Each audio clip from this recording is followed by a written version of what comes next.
Babae na sinasaktan ng ama, magkakaayos kaya? Talagang duguan po ako, sumakay ako ng Victory Liner. Yung pag-alis ko na yun, wala na po akong balak bumalik. Ngayong gabi sa The 700 Club Asia, The Lisa Kudrow Story. Susunod na.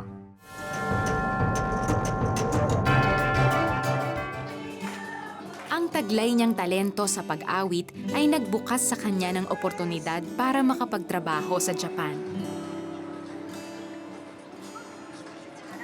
At tulad ng isang awitin, ang buhay niya rin ay naglalaman ng isang mahabang kwento ng hirap at tagumpay. I was 8 years old nung makita kong sinaktan niya ang mother ko. That's the time na naisip ko, paglaki ko, aalisin ko doon ng nanay ko. Ang ginawa ko po, I just learn how to sing and sing and sing. Sa paglipas ng panahon, si Liza ay napagbuhatan din ng kamay ng sariling ama. So, meron po siyang ugali na kapag nananakit siya sa amin, pag nasasaktan niya kami, tuloy-tuloy yun, kahit na dugoan na kami, hindi na kami tinitigilan. So, nung time na yun, hindi na po nakayanan ng nanay ko. Sabi niya, babalikan ka ng tatay mo, lumundag ka na sa bakod. Tigpipiso siyang iniipon. Nilagay po niya lahat doon yung piso. Sabi niya, gamitin mo ito, mamayang madaling araw, susunod ako sa'yo. Talagang duguan po ako, sumakay ako ng Victory Liner. Then, ang naisip ko po doon, kailangan ko siyang kayanin. Kailangan mas maging matatag ako kasi yung pag-alis ko na yun, wala na po akong balak bumalik. Agad siyang tumungo sa kanyang kapatid na nakatira sa Maynila. Matulog po ako, pagkagising ko, katabi ko na yung mami ko. Inako na ni Liza ang responsibilidad na buhayin ang kanyang ina sa paraang alam niya, ang pagkanta. Di kalaunay, nag-audition siya bilang Pinoy singer na ipapadala sa bansang Japan. At laking tuwa niya nang siya ay matanggap. Lumipad patungong Japan si Liza kung saan nagsimula ang kanyang karera.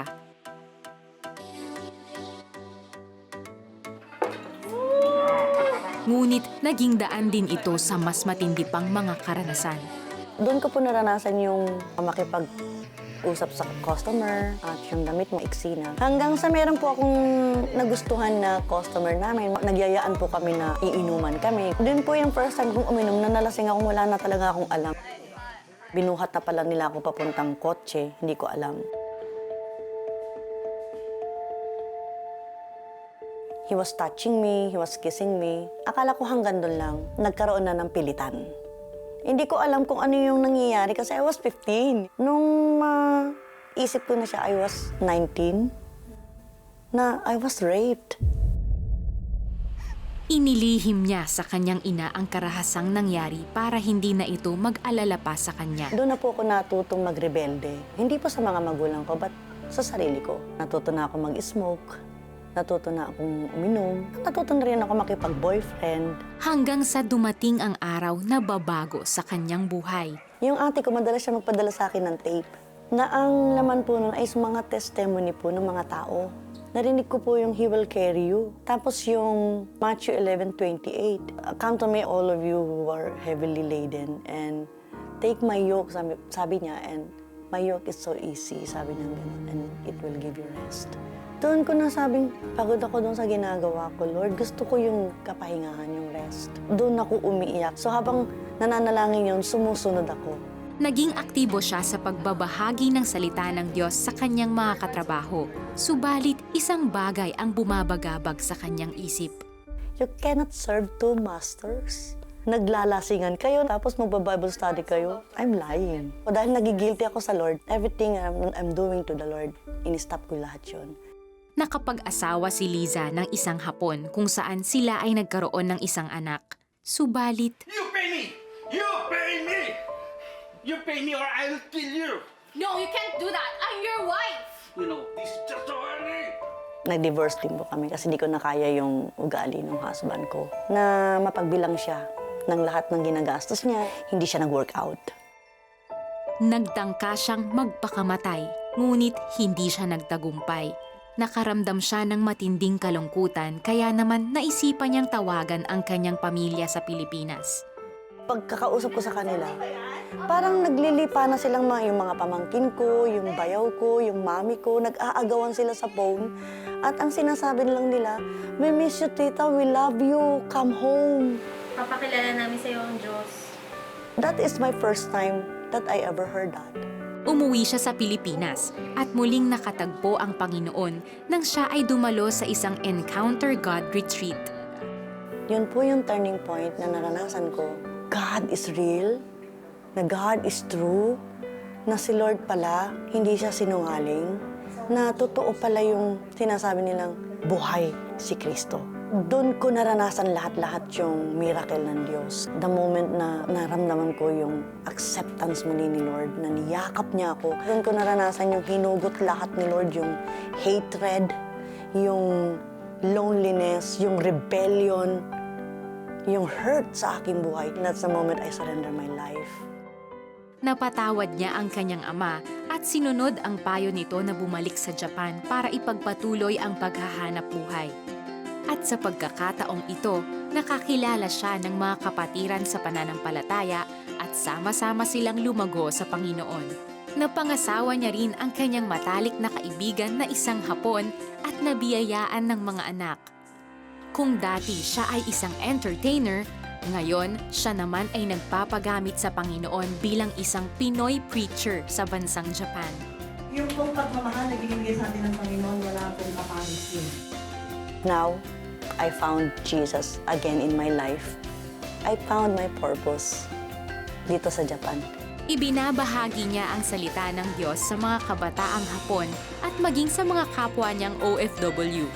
Patuloy din niyang ipinapamalas ang kanyang talento sa pag-awit, pero ngayon, ito ay ginagamit niya para sa kaluwalhatian ng Panginoon. Praise God, how God is using her right now to minister to fellow Pinoys in Japan, no? And not just Pinoys, even Japanese kids. And we see, Camila, in the life of Lisa, the power of transformation that God did inside of her. Know how tumultuous her life was, Yes. going back to her younger days with her family. Kaya siya nag-escape, no? Kaya siya umalis dun sa sitwasyon na yon at pumunta sa Japan looking for something that she didn't find at home. Yes. And hoping that she'll perhaps find real love. Pero hindi nangyari yun, no? She was abused emotionally, physically. Hindi na-experience ni Lisa yung talagang hinahanap niya. Still, on her own, she was trying to look for that. Yes. No, that but love. God was following her steps along the way. Kita mo yung Yeah. Panginoon, meron siyang plano sa buhay ni Lisa until finally when she decided to surrender, that's when God stepped into her life and totally transformed her. That's the power of God. Kailangan tayo sumurrender sa Kanya. Hindi pwede yung, okay, Lord, ngayon, then mamaya, give me back my life. No, total surrender talaga. Amen. All areas of our life. Yun nga sabi ni Lisa, you cannot serve two masters. Tama. You really need to give everything to the Lord. That's so true. Like Lisa, we sometimes try to hide the bad things we experience with things that can temporarily remove us from the pain. Sometimes it can be our work, our hobbies that keep us busy, perhaps relationships, or whatever can remove from our minds, the reality of life. But, no matter what we do, we can't do that forever. Yes, so true. These things are temporal, and in the long run, it will only ruin our lives if we don't deal with the main problem, which could be anger or bitterness. We cannot escape our problems. We need to face it head on. But for us to deal with it, we need Jesus in our life. Tama yung sabi ni Camila. Yeah, we need to deal with our problem, but we don't have to face our problem alone. We can invite Jesus and allow Him to see us through. Kasi only Jesus can cause us to forgive and let go of the things that have entangled us, enslaved us, imprisoned us. For we are also sinners that need a Savior. And the only one who can forgive us from our sin is Jesus Christ. So as we experience His forgiveness, He empowers us to be able also to forgive those that have hurt us. But it begins with a prayer to surrender our lives to Jesus Christ, a prayer to invite Jesus to rule and reign in our hearts. And if that is your desire, if you want to be set free from those pains, those hurts, those memories, then allow God, allow Jesus to rule and reign in you, and He will transform you from the inside out. Let's pray. Just say, Dear Jesus, thank you for your unconditional love. Thank you that you willingly came to save a sinful world. And I'm included in that, Lord, because I have lived my life my own way. I've tried to fix my own problems. I thought that I had the power to do whatever I want and choose my destiny, but I always have fallen short. So Lord, thank you for going all the way to the cross, gave up your life, shed your blood for me, to purchase for me a new life, an eternal life, a life that is rich and full and abundant. So right now, Lord, I surrender to you, and I admit my sinfulness and ask for your forgiveness. Lord, will you forgive me for my rebellious ways? Ayoko na, Lord. I don't want to be the driver of my life. I turn over the wheels to you. So even now, Lord, I invite you, Jesus, to come into my life, to be the Lord of my life, to be my Savior, to be the God that will help me and establish me in this newness of life that you're offering me. I receive you now. Thank you for loving me unconditionally. This is my prayer in the name of Jesus. Amen and amen. Amen. There are people who are watching right now na may mga difficulties sila na gusto nila magbago pero hindi nila kaya. That's right. You cannot change on your own, especially if it's a favorite secret sin of yours. Only Jesus. He is in the business of transforming our life. Only He can change you. But you don't have to wait para ayusin ang buhay mo. You call Him right now. If you've received Him into your life, then the Holy Spirit will be the one to empower you para magbago ka. So Lord, these people who are watching right now, who are crying out, Abba, Father, help me. Help me na magbago ako. There are people who are watching who are addicted to drugs. And they're so tired and they're crying out to you, Lord. Father, you hear their cries. And you want to tell them, only you can pull them out. Only you can set them free from this addiction. So in the name of Jesus, you're releasing that healing power. You are set free right now from the bondage of drugs. You will have no desire to take that drug again. That comes from the Lord. But from this day on, you need to decide to follow Jesus, and you will never fall back into that drug addiction again. But you have to decide to follow Jesus. There are people who are watching right now who have been cheating their customers, who have been lying, who have been stealing. You are not happy about it. It gives you temporary happiness to buy things, but you are not happy with it. You are not happy with yourself. But God is saying He's going to make you into a new creation. All you have to do is surrender everything to Him and do right. Follow Him, obey Him. He's releasing His power unto you. You will be set free. You will be set free from that life of stealing, from that life of lying in the name of Jesus. And He will set you free. There are people who are in the bondage of getting into debt. And the Lord is also releasing His power unto you, His healing power, so you will be able to pay all your debts and you will never get into debt again. Just surrender everything. Yes, thank you, Lord. Thank you for healing all these people who are watching right now. Claim it. It is yours. You are free and you are a child of God. In Jesus' name. Amen. Amen. There's also someone that the Lord is healing right now from severe ulcers. He's drying up your ulcers. Receive that healing in Jesus' name. There's also someone right now with a growth in your left lung and you're concerned about it. The Lord is removing that growth, that lump. Receive your healing in the name of Jesus. There's also someone watching right now and ganun ka, you're in the middle of drugs and you're so tired. And the Lord has heard your cry. And as Camila declared your freedom, even now, receive it, believe it, because the Lord is setting you free. He's giving you the power to overcome the temptation of drugs. It's defeated totally and completely in your life right now. You are victorious in Jesus' name. Jesus' name. Amen. Amen. Amen. If you prayed with us, gusto naming i-celebrate ang bagong journey na ito sa inyong buhay. Maaari kang tumawag sa aming prayer center na bukas 24/7. Maaari ka naming tulungan na simulan ang iyong pananampalataya sa Panginoon. Pwede ka naming i-refer sa isang local church para mas lalo mong maunawaan at makilala si Kristo. Makikita ang mga numero sa inyong TV screen. We'll be right back after this short break.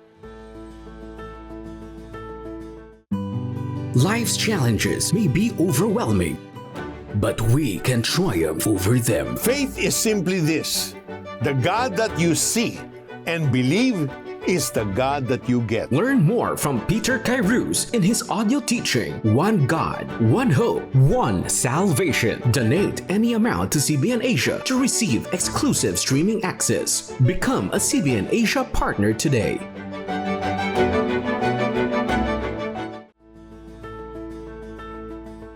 As we celebrated the new year, many of our kababayans in La Castellana, Negros Occidental were evacuated and stayed in temporary shelters because of the threat of Mount Canlaon erupting.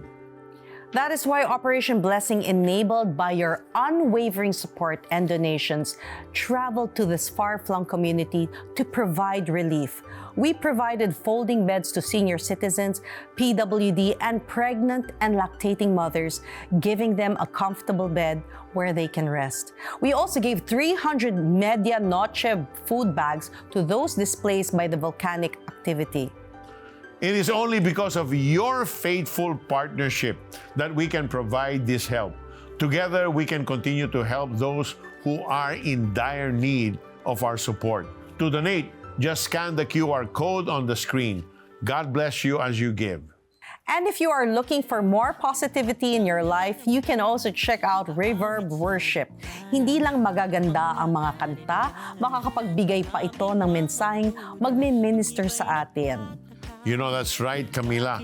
When we hear negative things, it affects our thoughts and actions.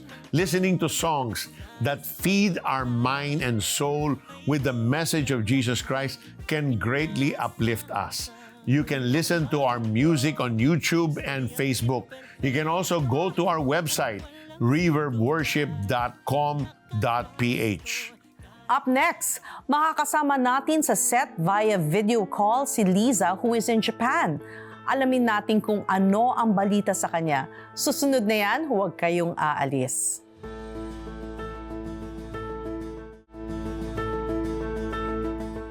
Welcome back to the 700 Club Asia, and we have with us today Lisa Kudo from Japan. Hello, Lisa. How are you?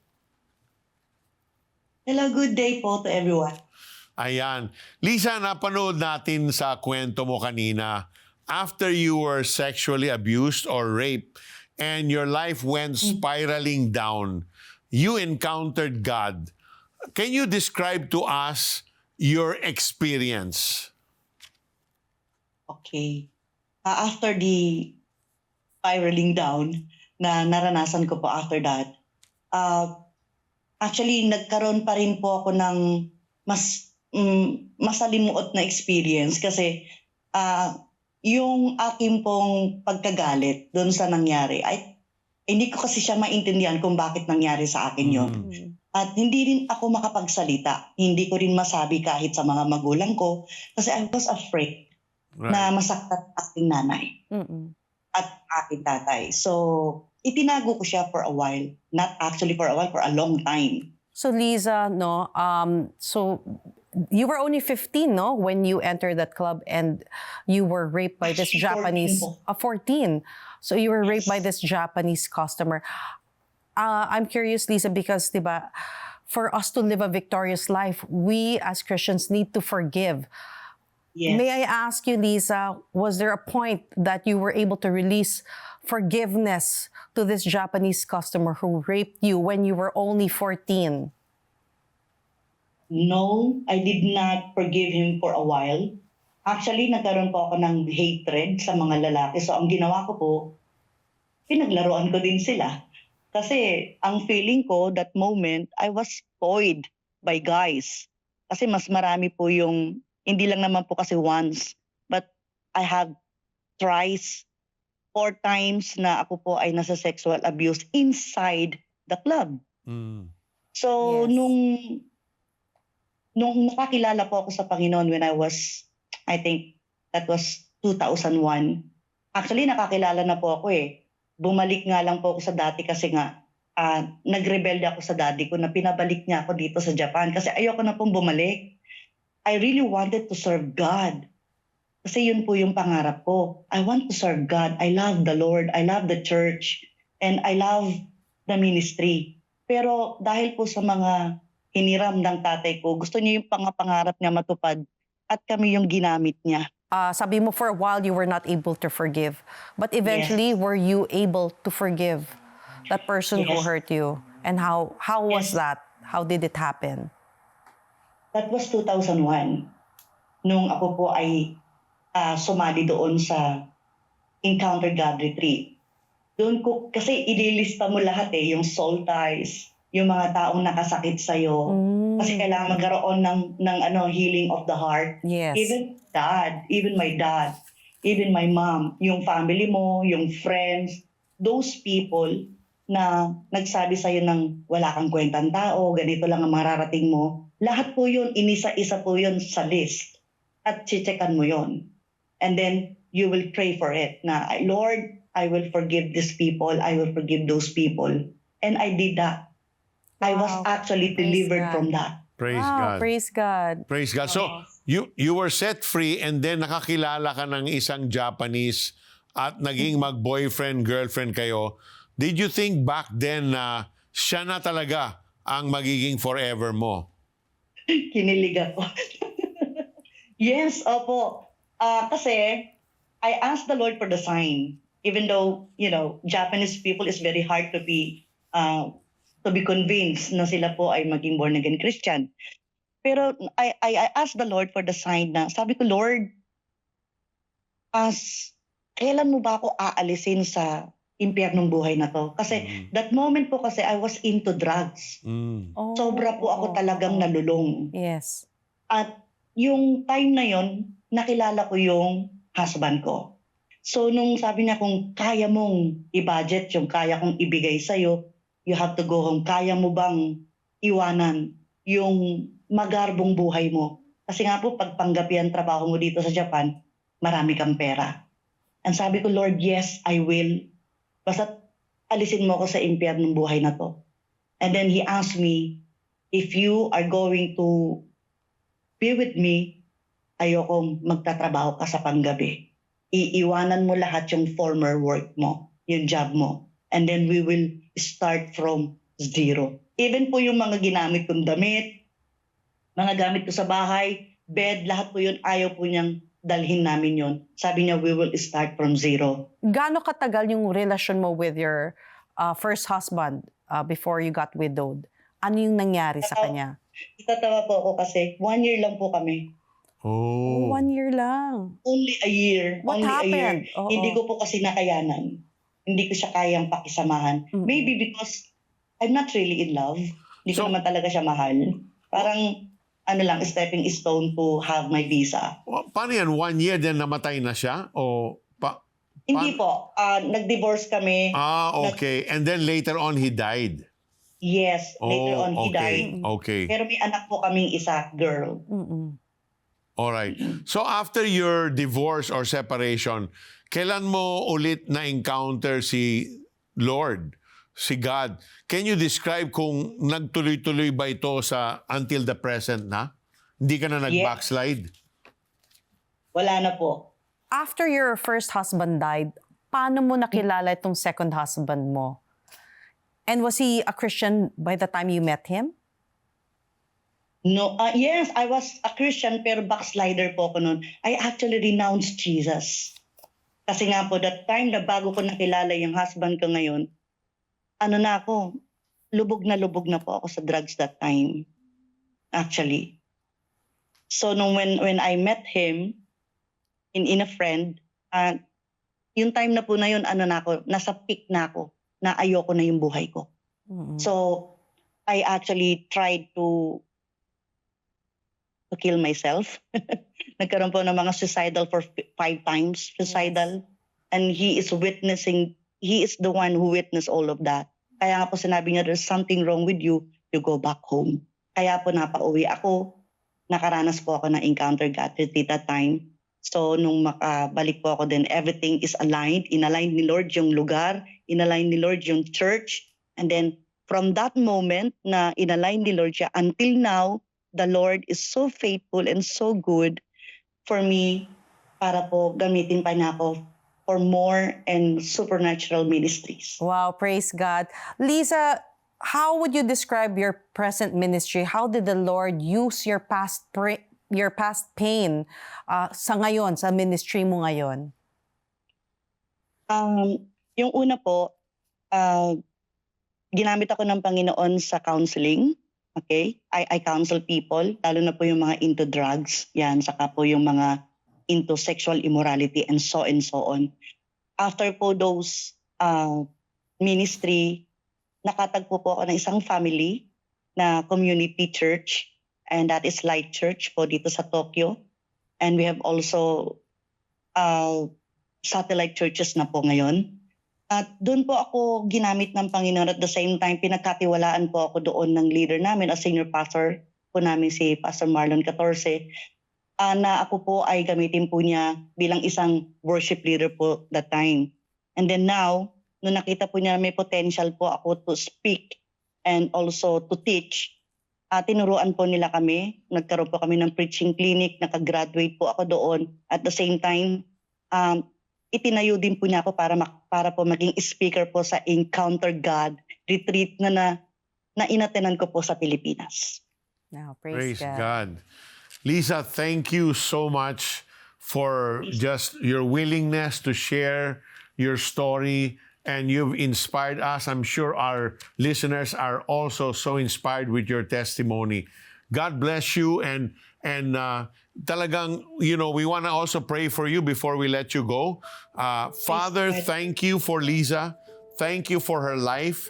Thank you, Lord, that because of your transforming power and your great love, you are using her. You are multiplying her talents and abilities to reach more souls for your glory. So continue to anoint her ever so powerfully, Lord. We just thank you for blessing her with good and vibrant health. Lord, we thank you and we give you back praise, glory, and honor in Jesus' name. Amen. Amen. And amen. You know, life can be challenging without the grace and mercy of God. And that was proven in the life of Lisa. John chapter 11, verses 25 to 26 reminds us of God's saving grace today and in eternity. Jesus told her, I am the resurrection and the life. Anyone who believes in me will live even after dying. Everyone who lives in me and believes in me will never, ever die. We hope this episode has reminded you that there is hope when life seems hopeless. Laban lang at kapit lang kay Jesus. Life with Jesus is a victorious life. Support this program, which brings the message of hope to your homes by scanning the QR code on your screen. Watch again next week for another week of inspiring testimony. God bless you all. God bless you. Bye-bye.